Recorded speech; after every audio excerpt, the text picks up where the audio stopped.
Hello and welcome to Stuart Saturday Live, Season 2, Episode 10. I hope all of you are safe as Storm Amy goes over the UK. The winds were pretty bad here in northern Derbyshire, especially last night, but seem to have settled and it's still just raining a little bit now. I'd like to thank Dr. Langman and Professor Ackerman for being our guests last month. It was a privilege to have them on the show, and I found the whole topic of Stuart era espionage very intriguing. Well, last weekend, my family and I visited Stratford-upon-Avon to celebrate my 40th birthday. It's one of my favorite towns in the UK because it has gorgeous architecture and there's history everywhere. For those who can see the video, there is a photo of Bertrand, our golden retriever, and we dressed him up in a ruff, and I took a picture of him in front of Shakespeare's birthplace, and he proved quite popular with the tourists and locals alike. He had a great time. We were delighted to see a performance of the balcony scene from Romeo and Juliet, performed by Bethany and Christopher from Events from History at Shakespeare's birthplace. And they were so talented and so nice. And we were able to, my daughter and I were visiting, and we were able to take part in their balcony scene. We played the nurse, so we just had to say Juliet, and it was great fun. And that really made the day extra special. After this, we went to the Garrick Inn, a place I wanted to visit for some years, and it's dog friendly and family friendly. It's a lovely pub, and they gave us the table right next to a gorgeous bust of the top man himself, Shakespeare. On Sunday, we visited Holy Trinity Church, in which Shakespeare and several of his family members, including his wife Anne, are buried. In this space, it was just so incredible. I mean, the sun just happened to stream in through the stained glass, and it was so beautiful that I found it very moving. I had wanted to visit since I was 10, and I was able to asked permission to place some flowers on his grave, and I was given permission, and I'm very grateful for that. And you could see there are two of the roses we placed there. So that's definitely one thing off my bucket list. It was a lovely birthday weekend. So thanks to Gavin, the producer and director of the show, who took me, my husband. Speaking of birthdays, I want to wish a very happy birthday to my eldest sister, Millie. I hope you have a really lovely birthday weekend. Right. Now it's time to open our salon and introduce you all to this month's guest. Dr. Erica Canela is an early modern social historian specializing in English Quaker history and the psychological trauma of the Civil Wars. A recipient of several awards for her work in Quaker history, she holds a PhD from the University of Birmingham and has taught early modern British history in both university and non-academic settings. Like me, she is an American who now lives in the United Kingdom. With her book, ZEALOUS, A Dark Side of the Early Quakers, which is out now, it was published in late September by Pen and Sword History, she brings the often overlooked Quakers to vivid life. Joining us live from North Somerset, please welcome Dr. Erica Canela. Hi. Hello, hello. Hello. What a pleasure to be here. What a Oh, lovely intro. Thank you so much. thank you. It's so nice to have you on the show finally. I mean, we've been together talking and planning things for quite a long time now, haven't we? We And have. yeah. So for those who don't know, Dr. Canella, Mark Turnbull, and myself, we were involved in being the first organizers of the Stuart History Festival, which we had back in July. Uh, it was really such an amazing time. There we are at. Do you remember what pub we were at? Was that the Prince? No, No, King Charles. that was the yeah, that was the Charles. Oh, is it called the King Is Charles? it? King I don't Charles? know. Or It's the Charles it's the II? it's the Charles II pub. Yeah. Okay. Right. but it was great. We were upstairs, and it's such a lovely place. And yeah, we finally met up because we hadn't we'd been working together for a long time, almost daily sometimes, always communicating. And then we were finally able to meet up. It was great. So I loved it. It was a lot of fun, like, just sort of, I mean, when at no point did I think, "Oh, I'm gonna organize a history festival." And so, I mean, that just wasn't in my on my list of things to do. But No. it was one of these opportunities, that sort of, when it came to all of us, it was really too good to refuse. Yeah. And certainly something that sort of I discovered in the process of organizing this with you and Mark is that there is really such an appetite for the 17th century and for this Yes. for this period of history, which is Mhm. so exciting because I think that, and as I'm sure that you've discussed with guests over the course of Stuart Saturday Live, is that the 17th century, it is overlooked. Yeah. It's like, No, definitely. it really is. And but there is so much excellent scholarship that's coming out, and it just really seems like this year, certainly in the last 2 years, there's been so much excellent work on Yeah. this century that's really shining a spotlight. And it's kind of like, just inviting people to test the waters. It's like, oh, come on in. There's some really exciting Yeah. people and events that are happening that a lot of people just don't know about because it's just never been on the radar. And Yeah. so it was an absolute delight to work with such brilliant, brilliant historians and authors, Yes. for this Yeah. festival, and really just to see the audience reception to it and the Yeah. engagement that we had. It was It was brilliant. incredible. It It was so was. good. A Yeah, and the online, the people who were joining us online from around the world, they were very positive, and they were really into it as well. So I thought it was overwhelmingly positive, and I'm really glad that I had this experience, working with you and Mark, and it really is something. Oh, yes, here, this is brilliant. I took this photo, during your talk with is Dr. Isabella Rosner, and it was truly unexpected Quaker history. And there you two look like awesome. And it was a really great chat.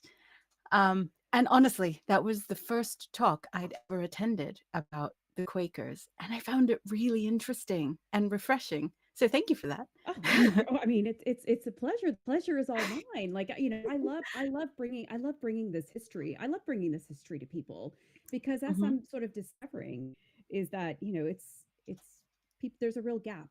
There's a real gap in sort of, just any awareness of early Yeah. Quaker history.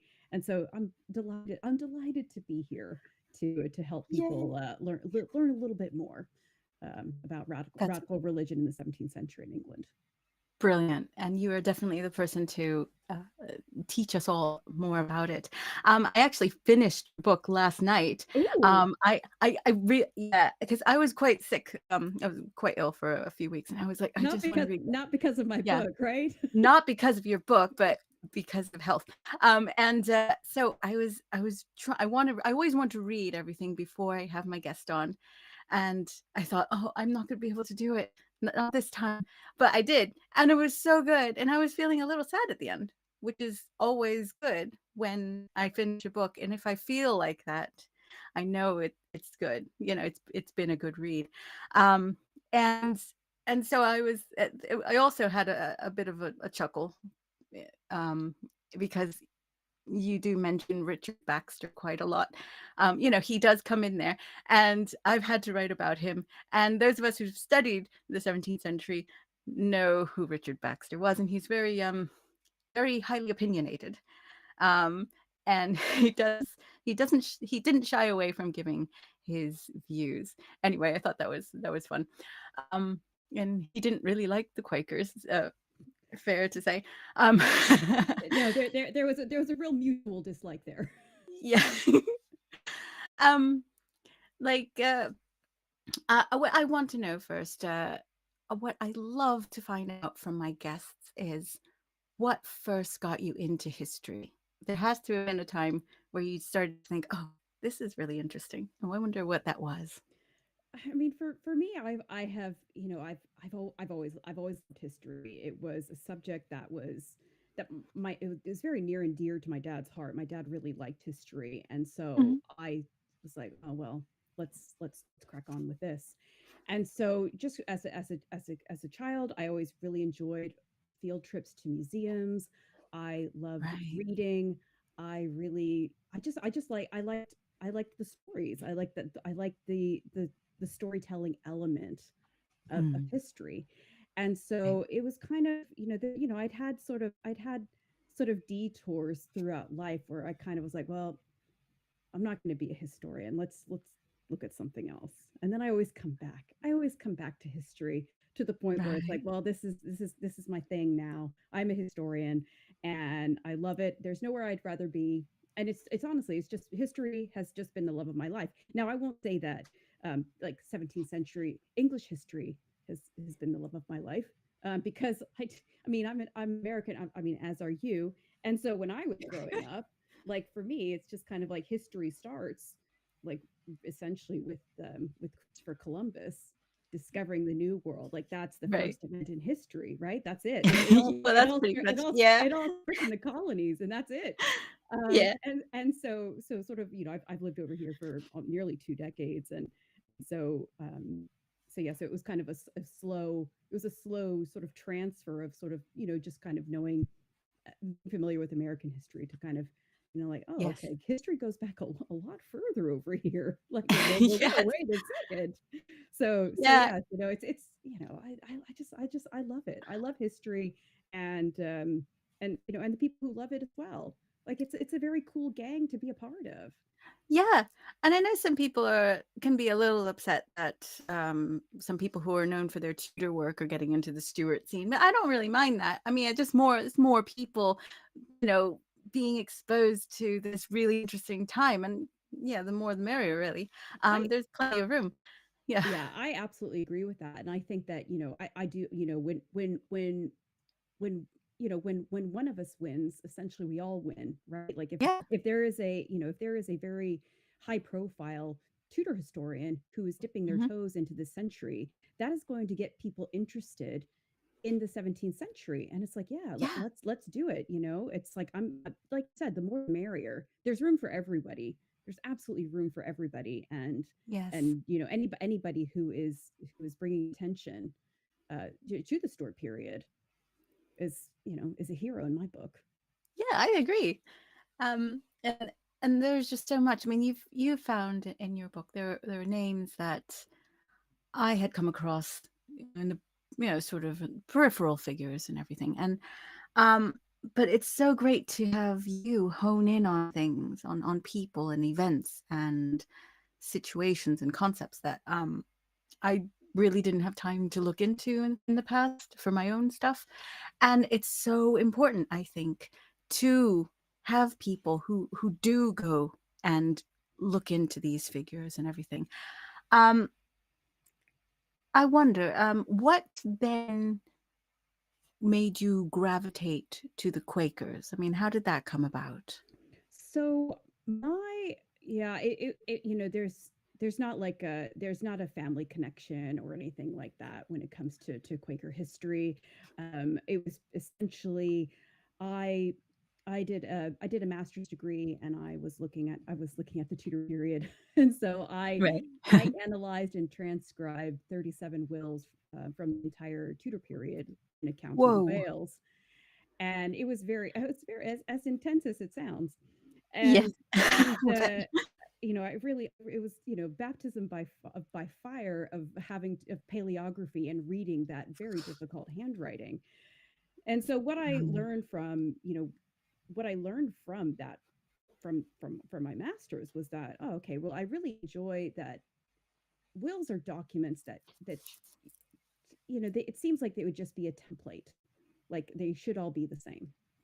But what I found was that people were using it as a way of, I mean, some people, protesting Henry VIII, some people Mhm. protesting members of their own family, but there's a lot of social history in a will. And Yeah. I was blown away by sort of by the commentary, um, you know, the way that people would use this document, like that literally their last will and testament, to Mm. air family grievances, to be Yeah. very bold and say, you know what, take that, Henry VIII. I will have prayers for the dead at my funeral. I will have all of these things. Yeah. And so I it was for me, it was like I fell in love with social history. I fell in love with the Mhm. history of everyday people. And so Yeah. when when I decided to do a PhD, I was I was very fortunate that um, my supervisor kind of basically threw this on my lap, and he's like, well, "Have you thought about Quaker history?" And I said, "Oh no, that sounds super boring. Well, thank you. Like move on next." And he was just like, "No, just give it a chance. You just need to read. Like just have a bit of reading." And I started reading about sort of Quakers in this very early period in the Mhm. 1650s, and I was hooked. I was like, it was totally unexpected. Like this was just it just wasn't it was so foreign, like these ideas. And I just had no clue. I was familiar with Quakers because I grew up in Delaware, which is Mhm. there's a lot of Quaker history there. It's close enough to Philadelphia, Where Pennsylvania. I'm from. Yeah. Yeah, that William Penn's presence looms large in the Mid-Atlantic. Absolutely. And Yes, so I'm very very much so. very familiar with sort of that part of Mhm. Quaker history. Um, but yeah, I started reading and I was like, oh yeah, I can run with this because again, this is I like the social history element of it. I'm not Yeah. I think it's very important that I say at the onset that like I'm not a theologian. I am a social historian. There are scholars who have done excellent work, sort of looking at the theology of early Mm. Quakerism. And so what I set out to do was to actually just kind of look at the everyday human experience of becoming a Quaker in this very volatile period of history. Yeah. Wow. Um, okay. Well, that's really, really interesting. But for some people who are listening right now, they might be asking, who are the Quakers? And are they the same as the Puritans? Or, so they might be wondering. So could you please let us know Oh, it's an who were the Quakers? absolute Um, pleasure. This is my yeah. bread and butter. So Oh, right. happy. Well, take it away. Yeah. Yeah, so Quakers were a radical religious movement that emerged after the Civil Wars. Um, the Quakers they rejected formal clergy. They embraced this idea of sort of having this direct connection with God. They believed that you could communicate with God at any time and anywhere. Mhm. You didn't need you didn't need clergy. You didn't need the ostentatious churches. Um, and so Wow. there's sort of that Mhm. aspect, which was radical for the time. That Uh, would have been really radical. Super Yes. radical. But Yeah. I think perhaps more radically, the belief that kind of shook people up a little bit more was this belief in equality. So not only between men and women, because early Quakers, like women, are preachers. If you are Mm. compelled by the Spirit to preach, doesn't matter who you are, you crack on and do it. So there's this equality between men and women, but also controversially amongst social classes. Whoa. Yeah. Quakers are not they are not removing hats to their social superiors, which is Mm. that's a spicy take. Um, Yeah, in the 17th century, that was major, wasn't it? You really had to take off your hat for people who were considered above you. yeah, So whoa. and these are I mean Uh, these are societal norms, right? So they're just kind of yes. going in the face of that. The other thing that Yeah. they're doing is they're using terms like thee and thou. So to Mm. everyone is the same. They're not using Wow. sort of terms that elevate anyone. And so that's also quite controversial. So that's kind of essentially sort of it's this is coming out of the, out, like I said, out of the trauma of the civil wars. And so Mm. sort of before we sort of get onto the comparison with Puritans, so we have to look at the name Quaker, um, because that is not like George Fox, who, for all intents and purposes, is the founder leader of the Quakers. He didn't Mhm. sort of that wasn't sort of like the name on the tin, right? Right. The term Quaker was originally, it's an insult, and it came from 1650.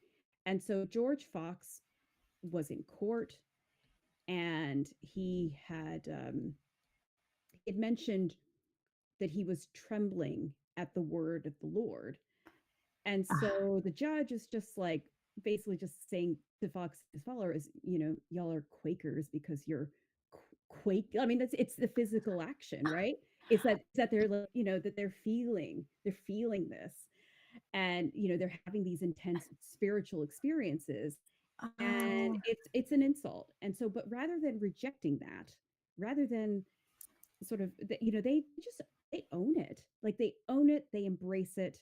And obviously over time, like that, we know the Quakers as the Quakers. Towards the end of the 1650s, like they refer to each other as friends, mm, with capital F. right. And and yes, they were sort of they the preferred name was Religious Society of Friends.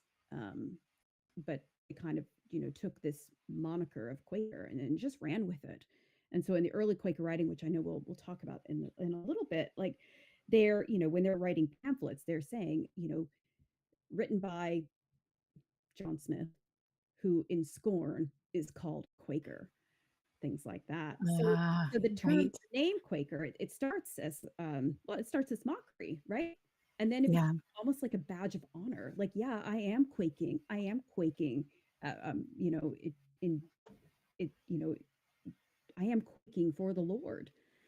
Yeah. Um, Makes sense. Yeah. and so Right. sort of getting to the other question you had was about the difference between Quakers and Puritans. And this is a great question, because I think a lot of people would conflate the two and think that they're very, very similar. Yeah. Uh, because you Yeah. think of Puritans, and you do think of simplicity. You do think of, when you're sort of thinking of popular culture and how Puritans are depicted, they kind of look the same as Quakers. Mm. So Puritans are, they're they're reformers in the Church of England. I think that's a good way to describe them. Mhm. They wanted they wanted stricter moral discipline. They wanted this more pure form of worship. Um, they believed, unlike Quakers, they believe in this church hierarchy. And so Mm. the Quakers, certainly in the 1650s, they are radical dissenters. Um, this idea, like their ideas, the Quaker ideas, are very threatening to religious and the political establishment of the time. And I think that, when we look at the period that we're looking at, it's really not surprising that anybody who's posing big challenges like this, you know, there is a delicate balance in the environment. We've just sort of Mm. come out of the civil wars and sort of just Right. kind of feeling things out. Like Mhm. I try and imagine, like, from an everyday person, like what it must have been like in this period to have experienced the absolute trauma and chaos of civil wars. And Mhm. then, oh, not only that, but the king has been executed, Mm. which, I mean, and it's just kind of like, oh, that's different. Okay. Yeah. Sort of like, feeling out things with Oliver Cromwell. And it's like, Mm. but everything it just must have felt very strange. And so yeah, so that's kind of the difference between, and Richard Baxter, who we talked about for a moment earlier. Like Yeah. he's big Puritan minister, and so knowing that these two are clashing in a big way, that kind of I think that back certainly in the 1650s, Baxter's disputes with the Quakers really kind of sum up how these groups are not the same. No. Yeah, they're very different.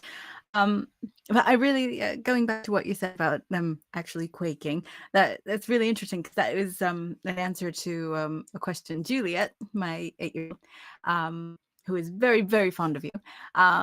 And she asked me to ask you why they were called Quakers. She asked, did they cause earthquakes in society or did they physically shake?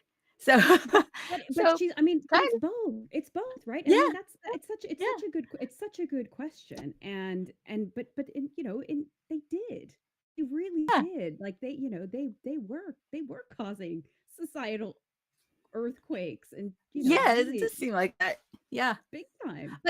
and, yes, and the thing is there's so many different groups that sort of exploded. I mean, we have, not just, so it's all religious and political. I mean, we have what? We have levelers, ranters, diggers, some people don't even, there's some controversy whether some even existed or if they were just made up. But we had, you wrote about the fifth monarchists, and there are so many different ideologies, and beliefs sprouting up here and there. And so, yeah, the period itself. I mean, if you look at the 1640s in particular, um, it's it's really chaotic, isn't it? Um, and perhaps it would be good to give a brief overview of the civil wars to better understand the context of how these groups and Quakerism came about.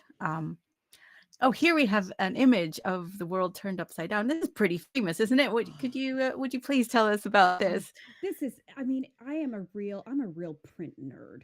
Like I absolutely love pamphlets and I mean just the creativity behind this. Now I'm going to do a little I side. agree. We're going to Yeah. no I we're, no we're going no, we'll get to printing later. Let's crack on with this image because this is one of my Okay. favorites because it's I Sure. think it's very very powerful It is. because Yeah. it's when I've taught about civil wars, like this is my go-to image every time because I think it really does in one image. Like this is an example of an image telling 1,000 words. Yeah. You have the mouse chasing the cat. Obviously the man, he's wearing his trousers as a top. He's got his boots and spurs on his hands. The fish is in the air. Yeah. The church is upside down. Like that's so powerful. Dear. The Yeah. horse is driving the cart. Like it is a world turned upside down. And Absolutely. and so when we think of, I the civil wars were absolute they were total wars. They weren't Mm. sort of, this is, it wasn't just sort of army fighting army and nobody else is impacted. Like they are going through towns, they are plundering and essentially kind of they're taking over these places and everyday Yeah. people are impacted in a very very big way. Yes. um, the the printing press in the Civil War period is absolutely fascinating because obviously there's everyone's busy with war, and so the levels of censorship really quite decrease, and so both sides, royalists and parliamentarians, they really take advantage of this, and the printing press absolutely it just explodes.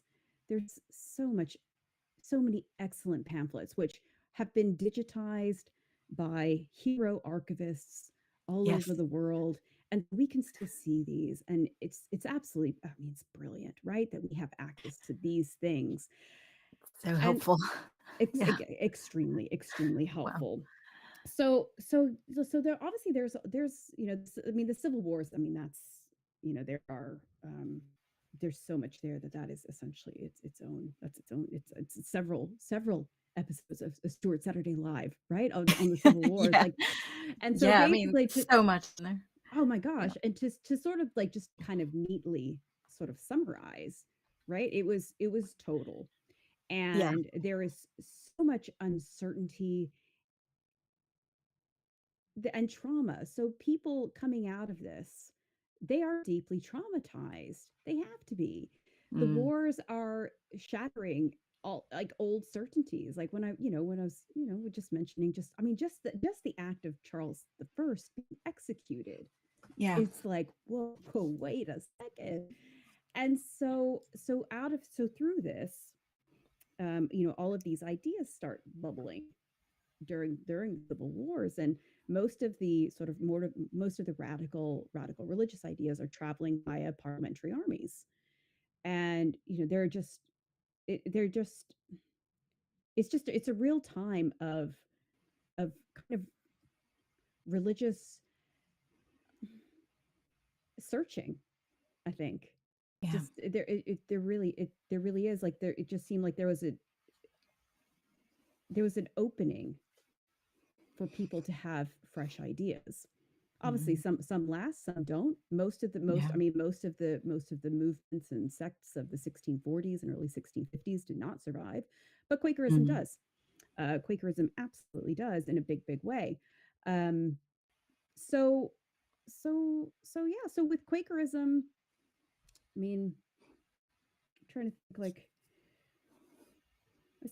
I suppose sort of this is a good lead in into sort of how how did this all start? How did this all Right. start? So maybe we should talk about George Fox. Do We you should. think? I think we should Yeah. talk. I think we should. Maybe we Yeah. could get an image of Mr. Fox. Yeah. The fantastic Mr. Fox. Yeah. Bit wild. So Yeah, a bit shifty. I love this image. I love this image because Yeah. it's very stoic, and, like, Mhm. he's a little dishy here. I'm here for it. Yeah, and I think I remember you said you liked the hat. Uh, Yeah, right? yeah. I mean, Yeah. the hat is quality. I am here for a Quaker hat. So George Fox, my man George Fox, he was born in Leicestershire in July of 1624.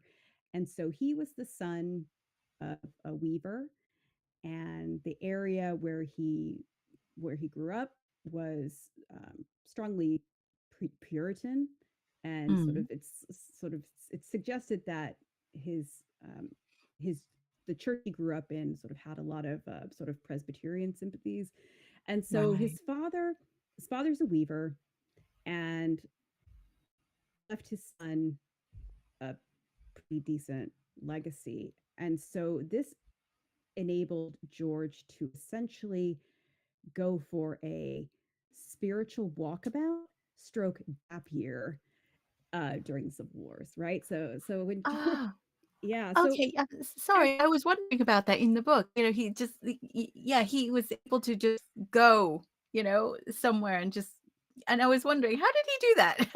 I mean, did he have a work or something? yeah, Okay. so he's 19. So he's 19, and Wow, he yeah. begins this period of searching. And so he, early Quakers are very good at sort of they wrote a lot of them wrote their own spiritual autobiographies. Of course, George Fox is no exception. Probably in terms of early Quakers, his is most important. But the themes tend to be the same. Is that sort of these people, sort of before they find Quakerism, Mhm. they're having a rough old time. They are just plagued by just dissatisfaction with the church and the religious options of the day. And Right. so George Fox is traveling, trying to essentially find his way, find himself. And he is when he's sort of traveling on this gap year, which is what I call it, because that's what I feel like it is. Although it's, Yeah, who goes on seems like it. who does their travelings during Civil War, but hey ho, Hmm, every yeah. to each their own, to each their own. Yeah, right. So yeah, so during these travels, he's traveling in areas that are controlled by parliamentary forces, so he is going to be exposed to these ideas, and he he did feel quite at home amongst these people with sort of, I guess, dissenting religious ideas. He had, as he's traveling, he sort of has these kind of like epiphanies. And through that, sort of he finds an audience. He starts preaching. He starts his public preaching, and he finds an audience of seekers, and in the north. And seekers essentially are people who are, well, they do what they say on the tin, right? They're waiting for a sign, like what is, like where, which is the right direction to take. Seekers are waiting for it. And so George Right. Fox meets, he meets, a large group of seekers, and essentially they're like, yes, this is what I have been seeking. And so he, Perfect. yeah, so it's like it just works out very well. And so yes, then basically sort of this group of people sort of come together. It's almost like it feels quite serendipitous the way that it all happened. It was very much, and I think this is like the entire sort of early Quaker journey, is it's sort of doing the right things at the right time. Like there are so many instances of like, if you just look at sort of the paper in front of you, Mhm. Quakers should not have survived, because Right. they were dying as we go for, like when they sort of become established and traveling and preaching. There's so Mhm. much stuff happening that it's Yeah. like, how on earth did you pull yourself out of this mess? How did you get the glow up? How did you how has how has the your radical wild streak been buried, by centuries of good deeds, when we look at Quakers today in 2025. Mhm. Right. It's crazy. So yeah, so George Fox, has got this group of people, and they are organized very, very quickly. And so, when you have a hot new religion, like what do? You got to spread the word. How do you do that? Right. Missionary activity. And so they start sending people out to essentially go and preach, and find sympathetic members of the public, and who will set up grassroots communities throughout the country. And so that's what they do, is that they sort of, from the north, they start traveling down. And they found, they they found their people. They end up, by the end of the century, they end up establishing a meeting in every county in England. Wow. It's quite remarkable, like the That numbers. that's um huge. Yeah. yeah, because like Yeah. I think it's by 1680, there are around, 40,000 members, Wow. which is wild. That Um, is. but yeah, so that's kind of like, where this is sort of where I find sort of my place as a historian, is sort of Mhm. looking at how these early Quaker meetings are established. What are they talking about? What are they doing? The early Quakers, like, who are just quite, they know what they're getting into.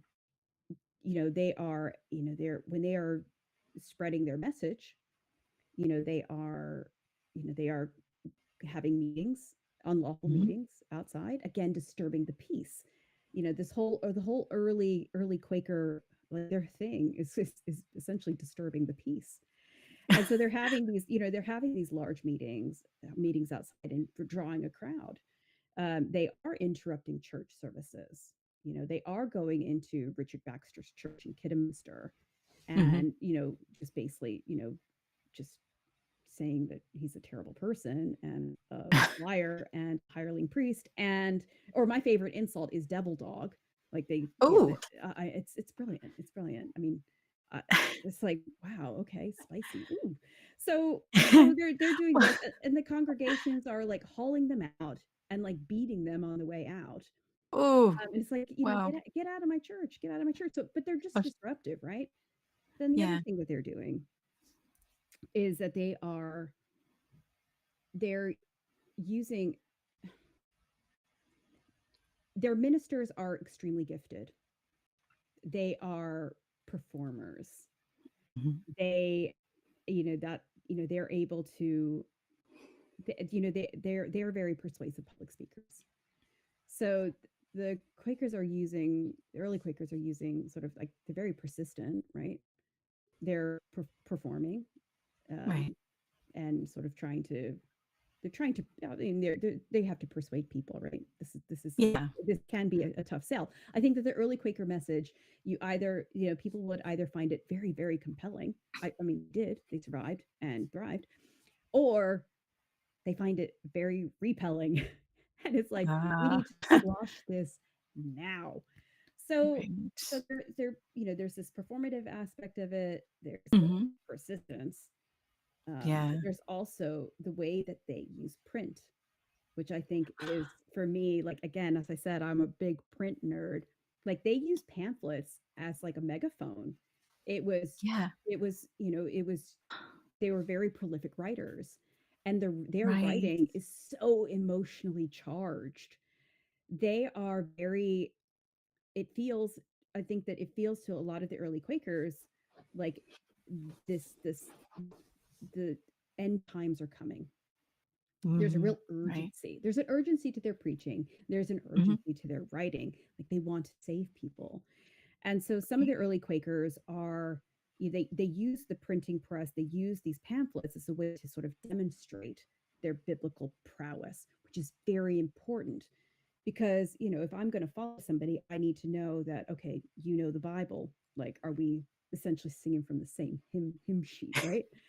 And so they're using this as as a way to say, like, look, I know what I'm doing. I can rattle off all these Bible verses. Yeah. um and then they're also using it as saying, like, look, we see what's happening in wider society. Mhm. Y'all are shady, and when Jesus comes a coming, comes a knocking, you're getting thrown straight into that lake of fire. Ooh. I can help you if you want, but if you keep on, with hanging out with your maypole dancing and your hanging out at the ale house, like, enjoy that fiery swim. Oh And dear. so it's very confrontational. Like, their early Yeah. everything that they're doing in this early period, it's very confrontational. So Hmm. it draws attention. Obviously, it would do. But obviously, there's also gonna be some persecution involved because they're disrupting the peace. And so, Right. but the impact that they had, it was enormous, because they built a lasting movement Yeah. in quite quickly. It is incredible. And Quaker printing is really important. As you mentioned, um, like they use the printing press to their advantage throughout the period. Of course, the Civil War saw parliamentarians and royalists using the printing press to their advantage, and they were able to create and disseminate information and propaganda. Do you think it's fair to say that it was both cheaper and more efficacious during the 1640s and 50s to print pamphlets than it had been in previous centuries? I think so. I Yeah. absolutely think so. And it also helped that they were able, the Quakers, other radical religious groups as well. It's not just the Quakers, but Yeah. the Quakers were able to find sympathetic printers who would print this Mm, stuff out for them. yeah. And so yeah, it was fast. It was a fast way to get their message out to a lot of people, because before the Quakers are coming into town, most people, people who are engaged with their message are probably, they would have read about it first, or they would have read it themselves, or it would have been read to them. So Yes, they're because able. of course not many people were literate, so that's Absolutely. something to keep in mind, yeah. So the cruelty of the magistrates, what's that about? Yeah, so Wow. so this is sort of one of the first sort of Quaker stories that really got me hooked onto early Quaker history. And this is the Wow. first sort of major trial involving Quakers in Worcestershire. And so this is basically, I mean, there are some Quakers in Evesham, who are, who I mean, they're basically, they have broken the law by holding an unlawful meeting, and Mm, then they are going to the court, and they're not removing their hats. So all these little things that I've mentioned before. So like Right. they're not playing the game, right? So Mhm. they're not removing their hats to their social superiors. And that is, I mean, it makes them irate. And then they're going to jail. And a lot of times Quakers are going to jail and staying in jail because they will not remove their hat. Quakers are going to jail and staying in jail because they won't agree that they won't come back and hold a meeting. Because some of the judges are like, look, dude, like just say you're not going to come back, please. Mhm. And Quakers are like, nope, not going to do that. The Mm. Quakers also are not swearing oaths. Yes. And so this is a big thing. And Quakers aren't doing this because they think, well, if you're honest all the time, you don't have to do that. Um, and I'm Yeah. honest all the time. So no, thank you. And about Jesus saying you mustn't swear. That's right. Yeah, Absolutely. Yeah. so Again, they can back up everything that they're doing. They can back it up in the Bible. Because wow. there's nothing in the Bible about tipping your hats to your social Ah, superiors. So that's, they're able to, they're they have their arguments prepped and ready to go. I respect that. I respect that. well, that's probably why they were so successful, yeah, as well as, everything else. I mean, they stuck to what they knew what they were talking about, and, they had the Bible as their, back no, this is why we think as we do. Um, Amen. yeah. You mentioned proselytization being very important, but combating poverty was also a major part of the Quakers, was it not? It, Um, yeah, no, it absolutely was like yeah, something. Poor relief is something that's very important to early Quakers, and they are. It becomes very important that they are looking after the members of their community, mhm, and sort of just making sure that sort of like essentially like this road to poverty doesn't lead them down a darker avenue. And so right, they are taking, not only are they taking care of their own members in their own local communities, but in the early meeting minutes you can see that they're also like if another meeting needs help, um, then they're sending funds to other meetings as well, to support each right. other. And so, but That's also another interesting. thing is that like Yeah, in wills that, you know, of the sort of first generation of Quakers, they're not mm, only leaving poor relief to Quakers and money resources to Quakers, but they're also sort of looking after the poor of the wider community as well. And so this sort of really this is with my research, I sort of found like in the like sort of 1670s, late 1670s onwards, that you sort of see that there's this recognition of not only sort of it's not only important to take care of our poor, but to take care of all the poor.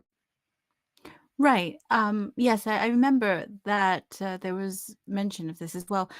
Something that might surprise some readers is that they not only raised funds for people in their local areas and in other Quaker um, communities, but I read that they also raised funds to pay ransom for Quakers who had been captured by the Barbary pirates and held in Algiers.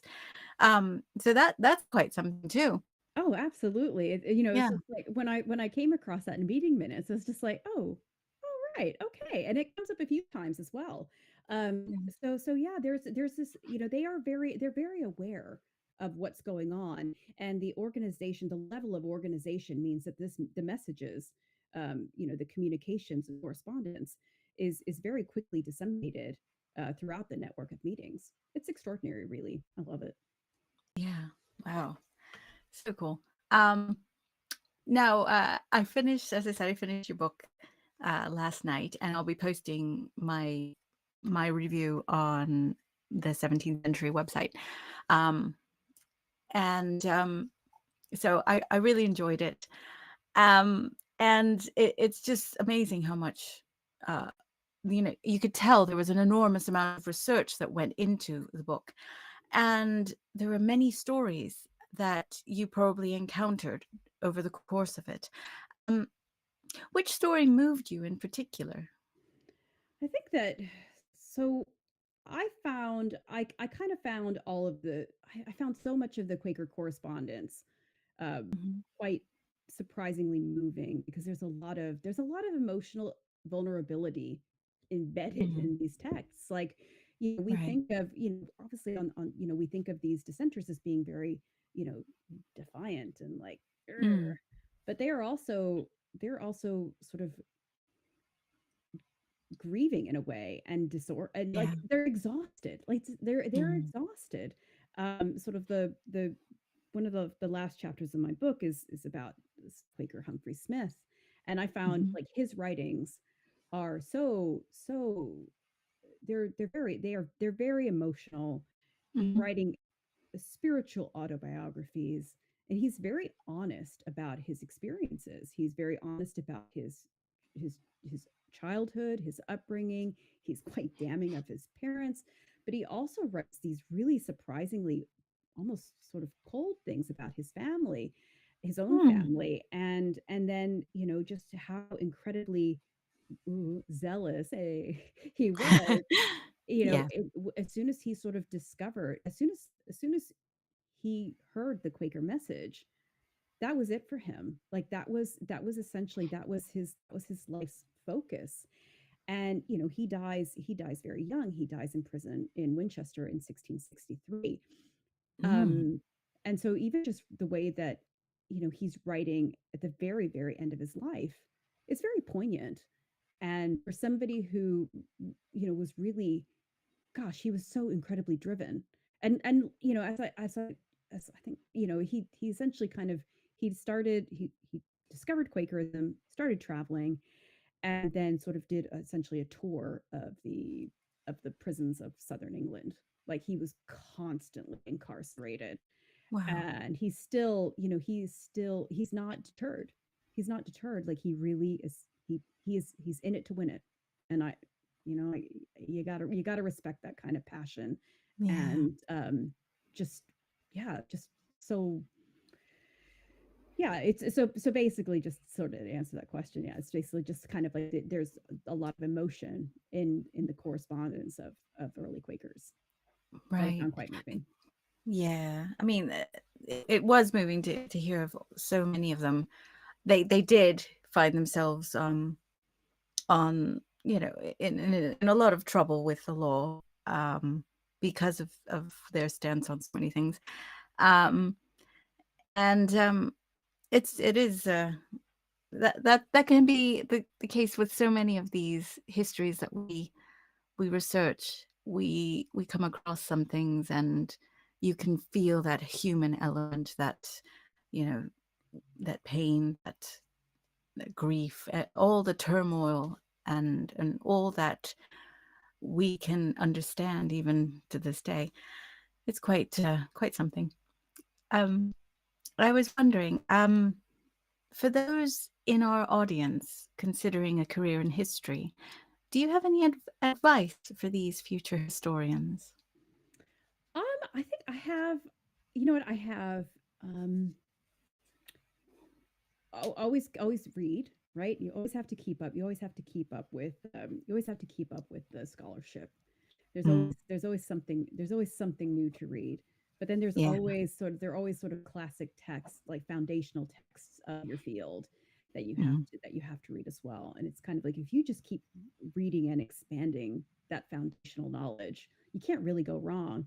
And sort of that, and then also just sort of just talking to people, just talking to their historians, and sort of getting using, just having discussions to get insight on other parts of history. Like I had to I our friend Mark Turnbull, who's Mhm. written a great biography of Charles the First.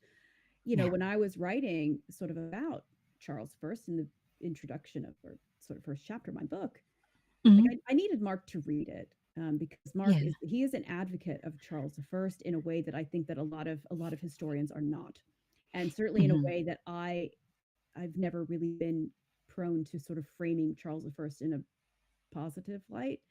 And so, but Yeah. it was really important to me to have conversations with Mark, Mhm. to sort of to try and balance, try and find some balance in my own viewpoints. And I think that that's, you can, that's just the nature of history, is that if you have conversations with people, you learn more. And yeah, it's a fantastic thing to be friends with historians. Yes. Say. I think that that goes for a lot of stuff. I mean, conversations and dialogue can make things a lot better all around. Um, so that's true. I did show Mark my chapter about the civil wars, and he had some really good insight, and it is necessary. I mean, it's Mark, and I think it's Kishlensky's work that really made me see Charles I in a different light, because I think for the most part there's a lot more of a negative sort of thing about him, History has not about been Charles. kind It hasn't. to Charles. Um, no, but then you do see these other historians, and they do, and I love this. I love it when a historian makes you reconsider things, and I like that. And then you do come to a more balanced view of a subject, and I think that's quite important. Um, well, thank you for that. I'm wondering as well, what museums really inspired you? I mean, you said you went to museums when you were a child, and that helped, nurture your love of history. But are there any museums that are your favorites now?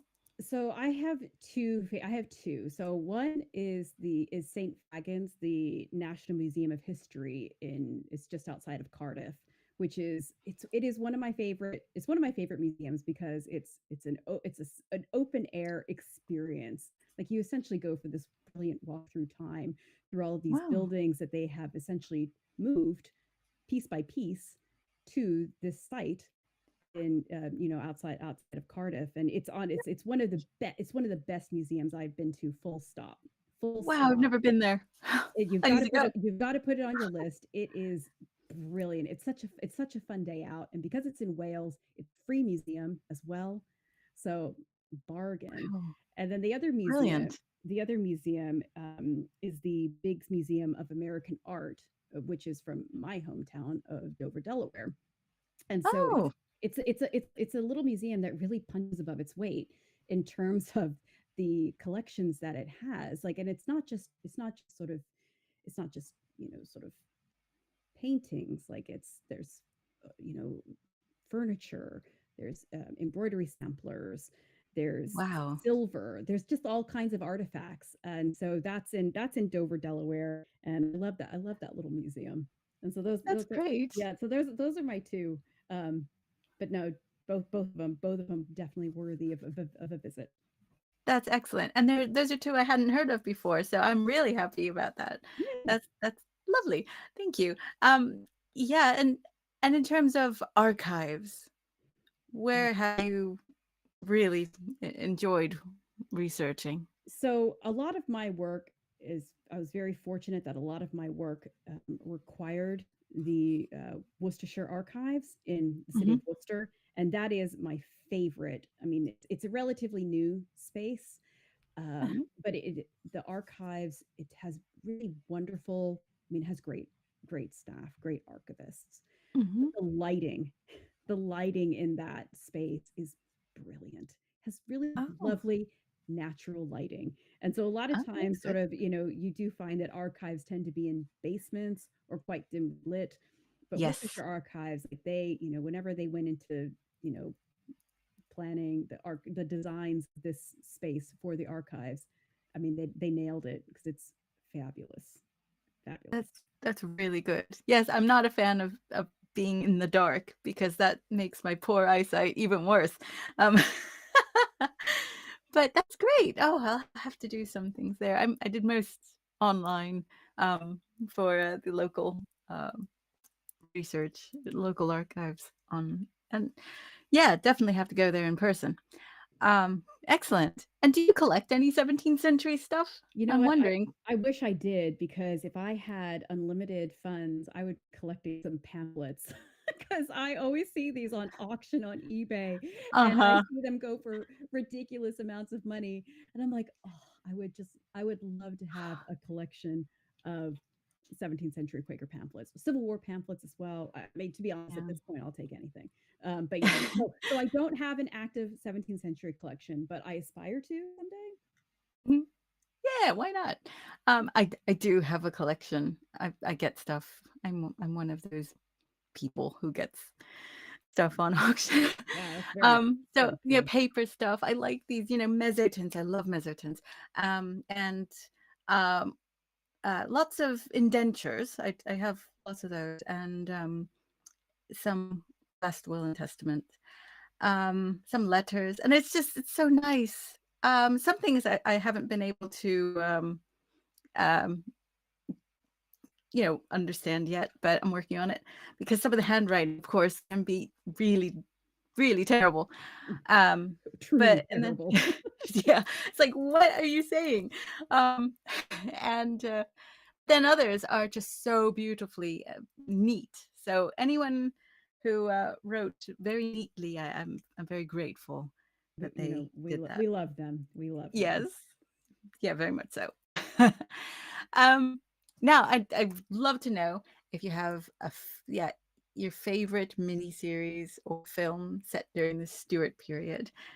Uh-huh. So so this so that so I the Stuart period has not been well served Mm. by film or TV. Like, let's be real. I wish it was. So I have gone. So I've chosen, because obviously you asked me this question ahead of time. I had Yeah, to really yeah. think about it.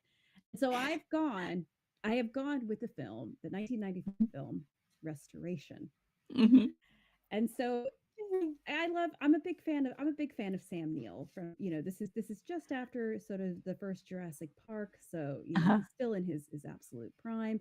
It's an interesting cast. Like, Yeah. it's a packed cast Hmm. list. It Meg really is. Ryan, I don't know. I mean, this is peak Meg Ryan, but I don't know. I don't That whole storyline I could go without. But I think that, we also, with this film, we have some good Quaker representation. Yes, that's right. Yeah, so Oh, David Thewlis remember that. he becomes a Quaker. The character's name is John Pierce, and he's kind of like, Hmm. he's Robert Downey Jr.'s character, Maribel's best friend. Hmm. And so he makes Quakers look good. And so Yeah. I was like, okay, this is all right. So it is an interesting film. What are your thoughts on this? What are your thoughts on this film? Well, I really loved the book by Rose Tremaine. I thought it was fantastic. And I love the character of Catherine in the book. I'm afraid that Meg Ryan's casting wasn't right for that because I think she had to have dark hair and she was completely different from what I remember. And so that was a bit sad. She's a great actress, but I don't think she was right for that role. Mhm. But I thought that Polly Walker was just luminous as Celia, I think. Um, Stunning, absolute, yeah, like a vision, an I know. absolute vision. And that scene where she's on that sort of flotilla going towards Robert Downey Jr. and as Marival and Sam Neill as Charles II. I thought that was so sumptuous and so visually stunning that it's just been ingrained in my mind as beautiful. It, So I mean, this film won. I mean, it won an Academy Award for costumes, and I think it did win for set design as well. well, I think so. It's visually Yeah. stunning. And I Yes. have to say, we've talked a lot in this episode. We have talked a lot about hats. And I have to say that Restoration, the hat game is so strong. And like, there are so many, like, every hat Yes. that is on screen, especially the Quaker hats, are Mhm. banging. Like, Yeah. I love it. I love the costumes of Yeah. this film, but especially, a big shout out to the hats. Yes. Oh, the costumes were just unbelievable. Um, and they did a phenomenal job on that. So rightly deserving. I hope they got the Oscar for that at least. Um, but yeah, it is a really good film. But sadly, when you search restoration 1995, you usually don't come up with the film. You get, house restoration or DIY or something like that, which is a shame. Um, but I think Robert Downey Jr. was quite good at that in that. He was. Um, yeah, and yeah, I thought he was great with his accent and everything. Yeah, it I think worked. he's bang on. Yeah, Yeah, yeah, yeah, yep. Nope. It's I would like to see more films and more yes, TV shows on this period of history because there's yeah. so much source material out there, so Oh much. my goodness. I mean, I don't know why. Why do they keep making things again and again? Who cares about remakes? There are so many so many stories that have never been done and are so interesting. Just right for the picking. I know, it just doesn't make any sense. I don't think they're brave enough to just do something that hasn't been tried. But we'll see. Here's fingers crossed everything will, Yeah, they'll let's get creative. producers will do something. Yeah, Yeah, get creative, Hollywood. Come on absolutely. now. Read our books. Read our books. Yeah, Make some and films out of it. yeah, exactly. Yeah. um, I like to close Stuart Saturday in live interviews by asking you to describe a fantasy Stuart era dinner. Now, this painting is called Partying Group by Isaac Elias from 1629, and it depicts a group of people, well, partying, and it is from the Rijksmuseum in Amsterdam. So, Erica, if you were to throw such a party with any figures from any part of the Stuart period, who would you invite? What would you serve? And who would you sit next to? So, so I'll be very frank and I'll say that I would not invite any of my Quakers to my dinner party because they are like the people in this beautiful painting.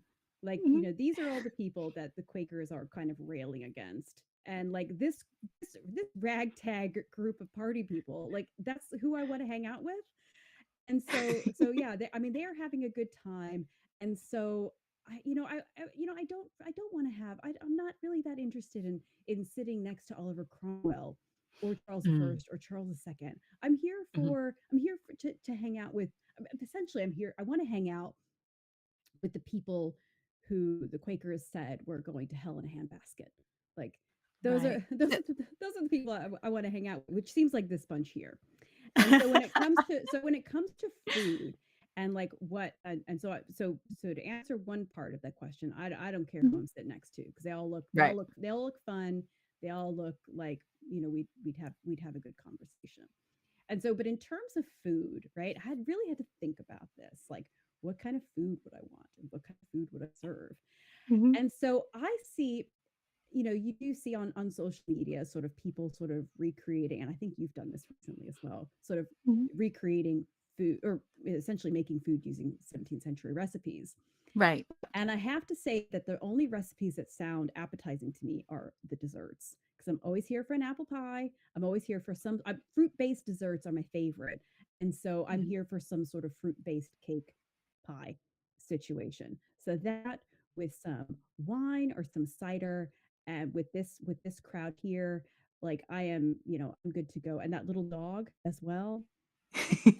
Yeah, we're gonna it's gonna be kind of it's gonna be a dessert thing. It's gonna be a dessert thing. They're gonna come to mine after having Right. eaten dinner somewhere else, and they're gonna have having their whatever sort of weird meats, and yeah, Yeah. we're gonna have some apple pie or Right. what some semblance of something that resembles an apple pie because I know it wasn't called an apple pie, but some sort of fruit based dessert, wine, and cider, and we're gonna have a great sing along and a brilliant time.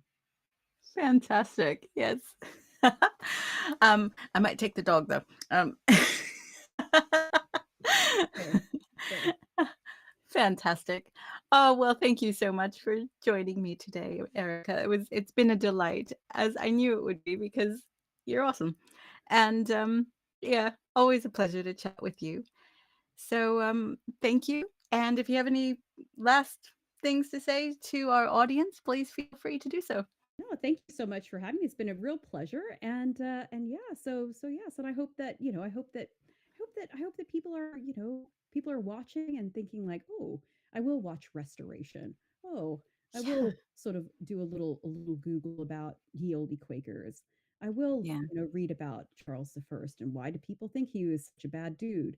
Why is Mark the only person defending him? I will read about, Barbara Villers and like, why was she so scandalous? And Yeah. yeah, so There's anything. something for everybody. There is something for everybody. Yeah. Yeah, no, it's been an absolute pleasure to join you in your salon. Oh, thank you, my dear lady. Thank you. Thank you for joining me. Bye. Oh, it was so lovely to spend some time with Erica today and with you. Thank you so much for joining us today. And folks, you can get your own copy of Zealous from the Pen and Sword website, Amazon, or from your preferred local bookseller. I'm sure you can order it through, in the UK, you could do it through Waterstones, in the US, Barnes and Noble, any of these booksellers. So I really enjoyed it. Our next guest is scheduled to be Cameron McLean to chat with me about Stuart numismatics, or the study or collection of coins. So do join us next month. In the meantime, don't forget to keep it Stuart.